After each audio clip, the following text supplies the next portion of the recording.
सत श्री अकाल जी, मैं हूं साडा किसान से लवप्रीत सिंह। अगर आपका भी दान 40 दिनों से लेकर 70 दिनों के विचकार है तो ये आखिरी मौका है अपने दान की पैदावार बढ़ाने का। ये आखिरी मौका है अपने दान को गिरने से बचाने का। काफी सारे किसान भाई ऐसे हैं जो कहते हैं हमारी जमीन भी बहुत ज्यादा बारी होती है, हमारा दान भी बहुत ज्यादा बारी होता है, अच्छा होता है, दिखने में बहुत ज्यादा अच्छा होता है, हरियाली से झूम उठा होता है, हम खाद भी अच्छी डालते हैं, लेकिन हमारे दान की जो बाली है उसका साइज छोटा रह जाता है, दानों की संख्या कम रह जाती है, जिसकी वजह से हमारी पैदावार बहुत ज़्यादा कम रह जाती है। तो दोस्तों, ये आखिरी मौका है अपने दान की जो बाली है उसका साइज बढ़ाने का, दानों की संख्या बढ़ाने का। इसके लिए हमें करना क्या होगा, मैं आपको एक उदाहरण देता हूं। मानकर चले कि आपका दान पनीरी काटकर, जो नर्सरी होती है ना, उसको काटकर अपने खेतों में 100 दिन जाता है। इस 100 दिन में से हमने 60 से 65 दिन और निकाल देने हैं। पीछे कितने दिन बचे? 35 से लेकर 40 दिन। जब ये दान 35 से लेकर 40 दिनों का होगा, इसमें छोटी सी बाली बननी स्टार्ट हो जाएगी। तो दोस्तों, इसी समय ही निर्धारित हो जाएगा कि आपके दान की जो बाली है उसका साइज कितना बड़ा होगा, छोटी होगी या बड़ी होगी, उसमें दानों की संख्या कितनी होगी, कम होंगी या बहुत ज्यादा होंगी। जब बाली बन गई उसके बाद हम कुछ नहीं कर सकते, सिर्फ हम दानों को मोटा कर सकते हैं, बारी कर सकते हैं, ये कर सकते हैं। तो अपने दान की जो बाली है उसकी लंबाई बढ़ाने के लिए, दानों की संख्या बढ़ाने के लिए क्या करना चाहिए? दानों की संख्या बढ़ाने के लिए सबसे महत्वपूर्ण है फास्फोरस। इसके लिए हमने वो वाला एनपीके लेना है जिसमें फास्फोरस और पोटाश दोनों हो।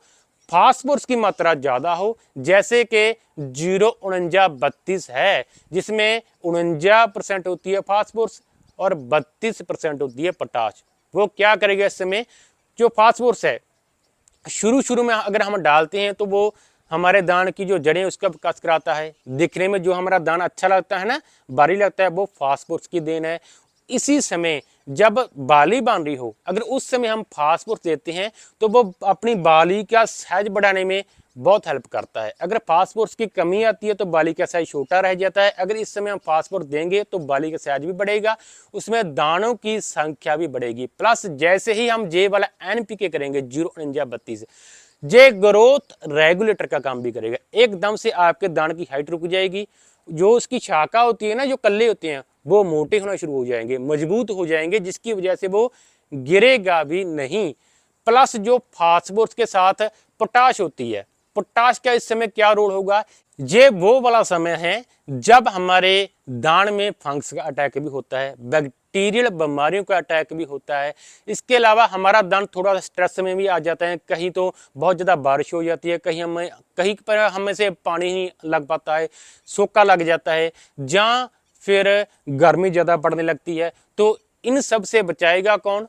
पोटाश। इसलिए तो सबसे ज्यादा महत्वपूर्ण है। और पोटाश है जो, वो जितनी भी हमारा दान खुराक बनाता है ना, जितनी भी खुराक बनाई है वो पौधे में गंवाता कौन है? पोटाश। इसलिए सबसे ज्यादा पोटाश की जरूरत है, जो बीमारियों से लड़ने की शक्ति प्रदान करता है। और साथ में एक लेना है फंगीसाइड। कौन सा? टैबुकोनाजोल। ये टैबुकोनाजोल अब क्या करेगा? वैसे दोस्तों 90% जो किसान भाई है ना, इस समय फंगीसाइड करते ही करते हैं, तो क्यों ना हम टैबुकोनाजोल ही रहें। क्यों? क्योंकि दोस्तों जो टैबुकोनाजोल है, आपने देखा होगा, जो वीड की हाई यील्ड वैरायटी है, जैसे कि DBW 187 है, DBW 327 है, उसमें यूनिवर्सिटी जब पहली कार्ड बनती है ना 50 से 55 दिन के बीच, तो टैबुकोनाजोल का छिड़काव कराती है, क्योंकि जे भी जो कल्ले होते हैं ना उससे मजबूत करती है, गिरने से भी बचाता है। इसीलिए इसी समय जब बाली बननी शुरू हो, आपने एक एनपीके जिसमें फास्फोरस की मात्रा ज्यादा हो और साथ में टैबुकोनाजोल जरूर करना है।